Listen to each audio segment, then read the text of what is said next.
Varicose veins కి సరైన చికిత్స కోసం సంప్రదించండి ఎవిస్ హాస్పిటల్. నమస్తే రమగారు. నమస్తే జయ. రమగారు, మనకి దీపావళి వెళ్ళిన మరుసటి రోజు నుంచి కార్తీక మాసం మొదలవుతుంది. అయితే ఈ కార్తీక మాసానికి సంబంధించి ఎన్నో సందేహాలండి. పూజ ఎలా చేసుకోవాలి, ఎట్లా మొదలు పెట్టాలి, ఎందుకంటే 30 రోజులు చేసుకునే విధానం కదా రమగారు. రకరకాల సందేహాలు వస్తూ ఉన్నాయి. ప్రతిరోజు తలస్నానం చేయాలా, తల అంటుకోవాలా, లేకుంటే పైనుంచి మనం తలస్నానం చేయొచ్చా? ఒక్కొక్క డౌట్ అడుగుతాను రమగారు. సరే, తలస్నానం చేయాలి. కార్తీకంలో చేసే తల స్నానం అంటే మొత్తం స్నానం మంచిది. ఇది ఎక్కడ మంచిదంటే నదిలో, వాపి కూప తటాకాదుల్లో. వాపి కూపం అంటే నుయ్యి, దిగుడుబావి, చెరువు, నది, ఈ 4 తలారా స్నానం చేయటం మంచిది. ఎందుకంటే శరత్కాలంలో నీటి యందు ఈ గంగా నది ఉంటుంది. ఆ శరత్కాలపు నీళ్లలో ఔషధులు ఉంటాయి. దీనివల్ల ఇలా చేయాలి అని చెప్తారు. మనం ఇంట్లోనే తల స్నానం చేయాలి అని అనుకుంటాం, మనకి బయటికి వెళ్ళే అవకాశం లేదు. ఏదో ఒకసారి నది స్నానానికి వెళ్తాం. రోజువారీ ఎలా చేయాలి? కొంతమందికి సైనసైటిస్ ఉంటుంది, తల ఆరదు, తలకాయ నొప్పి వస్తుంది. 2 రోజులు స్నానం చేసేసరికి తల జిడ్డుగా అయిపోయి తల బంకలాగా ఉంటుంది. జడేసుకున్నా బాగుండదు, మగవాళ్ళకు కూడా జుట్టు బాగుండదు. ఈ సమస్యలు ఉంటాయి. అయితే ఇప్పుడు అలాంటి సమస్యలు ఉన్నవాళ్ళు నిత్యం చేయొద్దు, పర్వదినాల్లో తలస్నానం చేయండి. పర్వదినాలంటే 4 సోమవారాలు, 2 ఏకాదశులు, పౌర్ణమి, ఈ పర్వదినాల్లో చేయండి. మొదటి రోజున చేస్తాం తలకి, తర్వాత నూనె రాసుకోవచ్చు. అంటే కార్తీకంలో మనం నీకు మొత్తం నెల నువ్వు తలస్నాన నియమం పెట్టుకున్న వాళ్ళు, అంటే వ్రతి ఎవరైతే ఉంటారో, నేను చెప్పటల్లా, ఇవి నా సొంత ఉద్దేశాలు కావు, కార్తీక పురాణ కథల్లోనే చెప్పబడింది. అంటే వ్రతంగా తీసుకునే వాళ్ళు ఏం చేయాలి? కింద పడుకోవాలి, భూశయనం, ఏకభుక్తము భూశయనము, నూనె రాసుకోకూడదు, నిత్యము తలస్నానం చేయాలి, తెల్లవారుజామునే చేయాలి, దీపారాధన చేసుకోవాలి, దేవతార్చన చేసుకోవాలి, పురాణ పఠనం చేయాలి, శ్రవణం చేయాలి. పఠనం కానీ శ్రవణం కానీ ఇవి పూర్తిగా నియమం. చాలా విషయాలు ఉన్నాయి, చాలా పెద్ద పెద్ద నియమాలు ఉన్నాయి. సూక్ష్మంలో మోక్షం మనం ఏం చేస్తాం? అందులో నుంచి కొన్ని తీసుకుంటాం. ఆ కొన్నిటిని, మనకి అనుకూలమైన వాటిని, మనం చేయగలిగే వాటిని శ్రద్ధగా చేయండి. ఏవి మనం చేయగలమో అవే చేయండి. నిత్య స్నానం మీకు పడకపోతే చేయొద్దు. అందులో చెప్తారు క్లియర్గా, పర్వదినాల్లో కానీ కనీసం పౌర్ణమి నాడు కానీ అని చెప్తారు.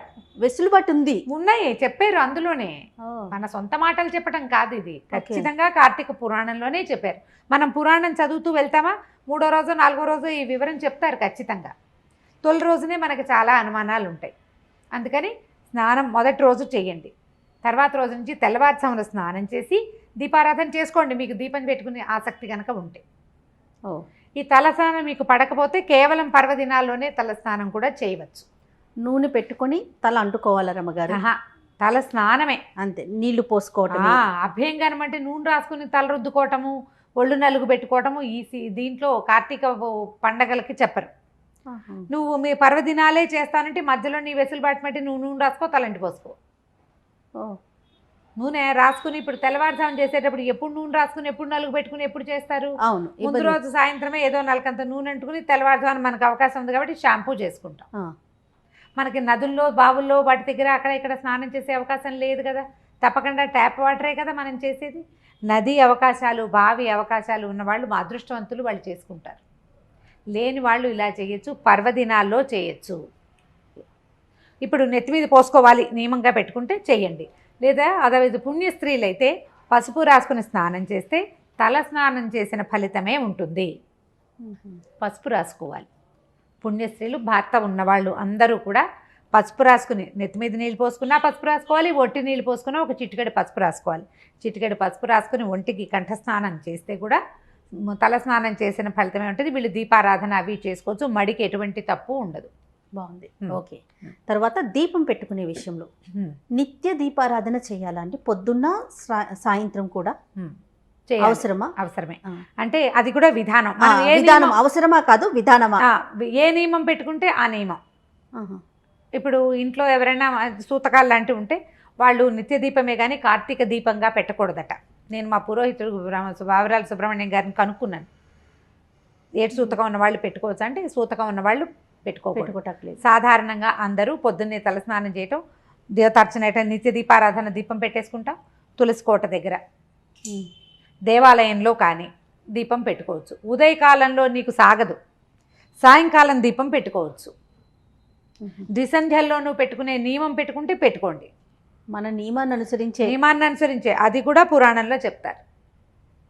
కార్తీకంలో ఇంట్లో అసలు దీపం పెట్టుకునే వెసులుబాటు లేదు.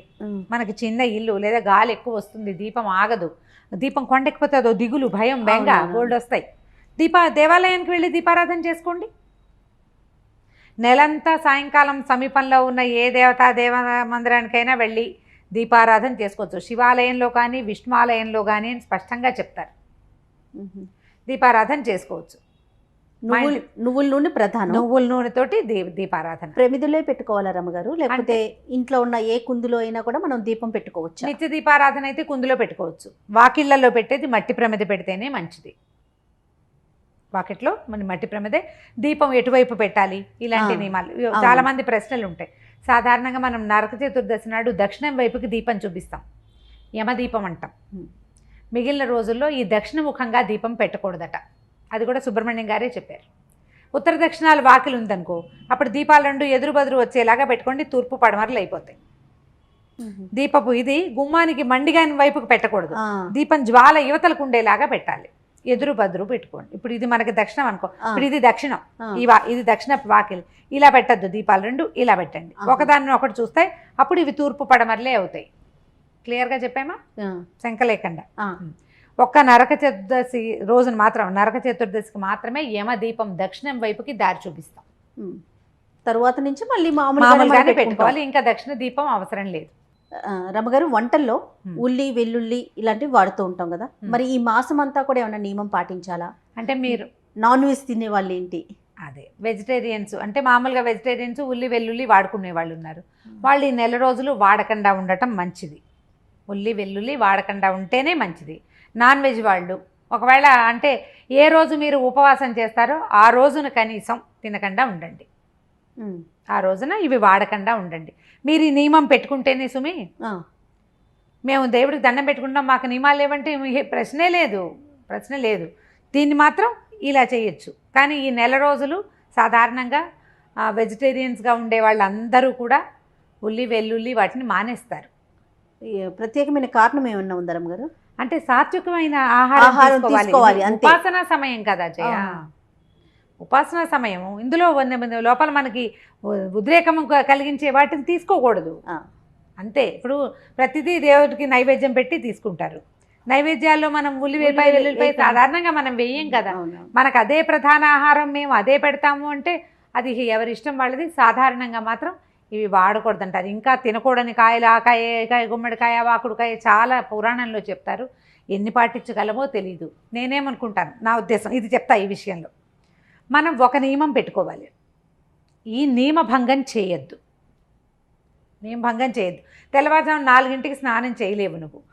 6:15కో 6:10కో 6:25కో సూర్యోదయం అవుతుంది. 6 గంటలకు స్నానం చేయి. స్నానం చేయగానే దీపం పెట్టుకో. ఉల్లి వెల్లుల్లి తినకు. పర్వదినాలు ఉపవాసం ఉంటాననుకో, ఈ పర్వదినాలు 6, 7 ఉన్నాయి.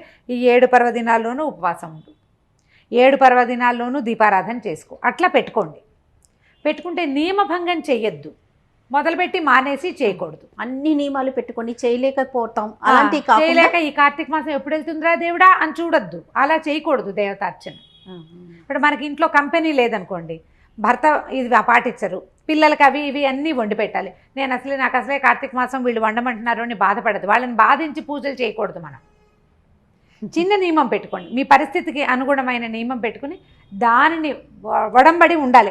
ఆ నియమానికి దాని పట్ల శ్రద్ధగా ఉండి ఆ ఒకరోజు చేసుకోండి. అవి చెప్పండి, సోమవారం నాడు నేను వండను, తిన్ను, చేయను, మీరు ఏమైనా చేయండి. రోజు వండను తిన్ను అంటే కష్టం కదా, ఇవాళ చేయను. ఎంత చక్కని వెసులుబాట్లు చెప్తున్నారు. అది ఉన్నది జయ, గ్రంథంలో ఉంది. మనం ఆలోచించుకోవాలి కదా, దాని మీద బోల్డ్ ప్రశ్నలు వస్తాయి. మరి ఇంట్లో వాళ్ళకి చేసి పెట్టాలి కదమ్మా అని. నెలంతా వాళ్ళని ఎలా ఎండబెట్టగలుగుతావు నువ్వు? వాళ్ళు వినరు నీ మాట. వినిపించగలిగే ఇది ఉంటే నీకు ప్రశ్న లేదు. ఒకవేళ వినిపించలేము అంటే ఈ ప్రత్యేక నియమాలు పెట్టుకోండి, అప్పుడు మీకు కుదురుతుంది. అప్పుడు బెంగ లేకుండా, భయం లేకుండా, అమ్మో ఇలా చేసేసాం ఏమైపోతుందో, తప్ప అదా ఇదా, నాన్ వెజ్ తిన్న రోజున గుడికి వెళ్తే ఏదైనా అయిపోతుందా, ఎందుకు ఇప్పుడు అంత ఏదో అయిపోతుందంటే తినడమే తప్పు కదా, మరి ఇదేమో తింటావు, భయం ఎందుకు? భగవంతుడు ఇచ్చిన ఆహారం అని దండం పెట్టుకోవాలి అంతే. దేవుడా అన్నీ నువ్వు చూస్తున్నావు అంతా, ఓ పక్కన మనం అది మాట్లాడతాం, మళ్ళీ ఈ టెన్షన్ కూడా ఫీల్ అవుతాం. భయపడద్దు, ప్రధానంగా భక్తి శ్రద్ధతో ముందుకు వెళ్ళటం అంతే. సరే రమ్మగారు, ఇప్పటి వరకు ఉన్న డౌట్లు అయితే ఇవి. మరి ఈ మాసం వెళ్ళేలోపు మళ్ళీ వస్తూ ఉంటాయి మాకు కొత్త కొత్త సందేహాలు. డెఫినెట్గా ఇంకొక వీడియోలో మరికొన్ని డిస్కస్ చేద్దాం. అలాగే, నమస్తే. నమస్తే చేయండి. ఈ వీడియో కనుక మీకు నచ్చినట్లయితే లైక్ చేయండి, షేర్ చేయండి. మరిన్ని వీడియోస్ కోసం మా ఛానల్ని సబ్స్క్రైబ్ చేసుకోండి.